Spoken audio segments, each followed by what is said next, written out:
Something that I talk about a lot is the idea of owning too many games, and one of the biggest factors that goes into owning too many games, there being a lot of games in existence to choose from.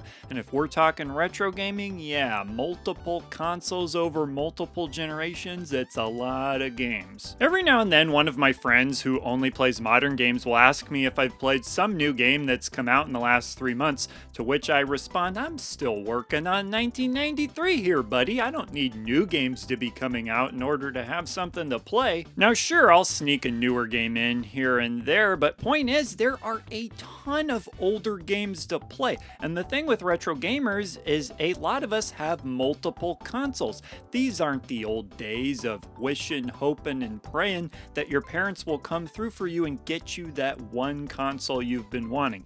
No, for the most part, you just buy the consoles that you want and you'll have them. So we've got multiple consoles, each with their own library of games. It's a lot, but the question remains, is it too many? Well, the simple answer is no. After all, it's not like you have to have all of these games. You get to pick and choose which ones you want. And the more variety you have, that's gotta be better, right? Think about this. When these companies initially released their consoles and hundreds of games for them, they didn't release hundreds of games for the console because they thought whoever had the console would need that many games. It was to give them a bunch of different games to choose from. Plus, there was also an assumption that you'd probably only have one console, maybe two, but in most cases, just the one console. So retro gamers are really kind of doing something that was not intended, which is having tons of these different consoles that all each have their own library of hundreds of games, and when you add them all together, you're looking at thousands of games. One of the nice things about retro games, though, when it comes to this, is that for the most part, it is a set finite amount of games. Now, I say for the most part because there are some efforts being made, whether it be in the homebrew scene or what have you, of people still trying to make games for these older consoles, but for the most part, you know what games you're dealing with. There aren't going to be all these new ones constantly popping up. In fact, I know that for a lot of retro gamers, part of the reason why they avoid modern games, besides whatever other issues they may have with them, is because there's just too many games to keep up with. There's constantly new stuff coming out, and it can be overwhelming. And especially because retro gamers, if they are playing modern games, it's probably going to be the indie stuff, and there's a lot of indie games that come out, and because they don't really get the spotlight shown on them as much as the bigger budget games do,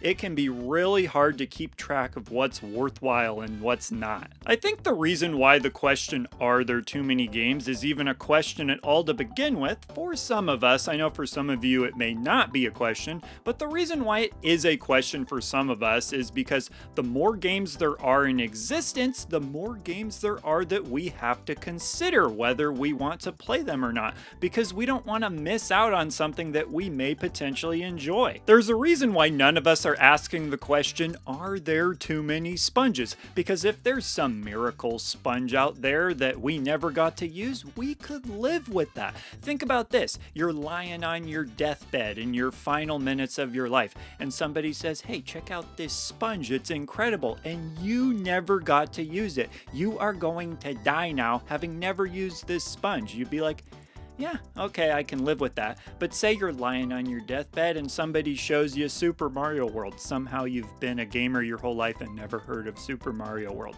Just go with it.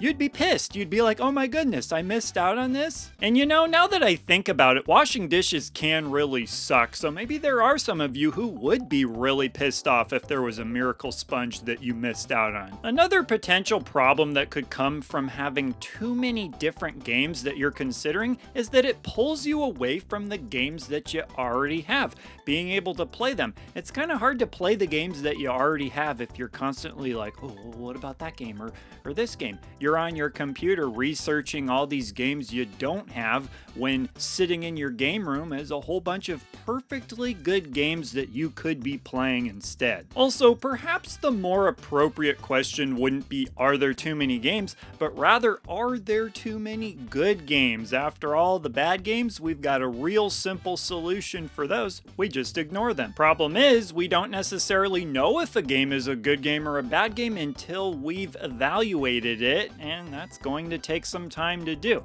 I think the games that I like to call the tweeners are the ones that really drive us nuts. These are the games that are right in between whether or not you think you should play the game or not. You feel kind of weird ignoring the game, but you're also not 100% into it. Like, yeah, I'm definitely gonna like that game. It's the games that are clear-cut decisions that make life easy, where you're like, yeah, I'm definitely gonna really like this game, get it. It's those ones that are in between, you're like, I don't know what to do with you. And then there are the games that are on a console you don't even have. This can be especially tricky to navigate because not only are you investing in potentially a new game, you're investing in a new console. And once you get a new console, guess what you're gonna do? Yeah, you're gonna start evaluating all the games on that console. And the thing is, this is always going to be a factor because nobody has every single console made. And if you think you do, give our old buddy the Acorn Archimedes a call because it did not get an invite to the party. And then there is handheld gaming as well. I think a lot of retro gamers who would probably enjoy handheld games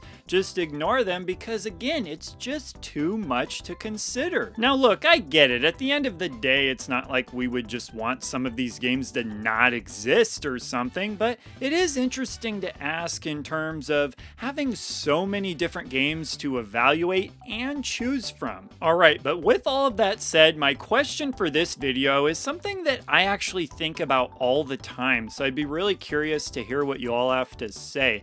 And the question is, how do you cope with the idea that there may just be some games out there that you'd enjoy, but you never get to them due to the sheer amount of games in existence? Would love to hear your thoughts on that. So leave your comment down below, and I will see ya in the next video. He's the retro bird, yeah, and he's talking about video games. He's the retro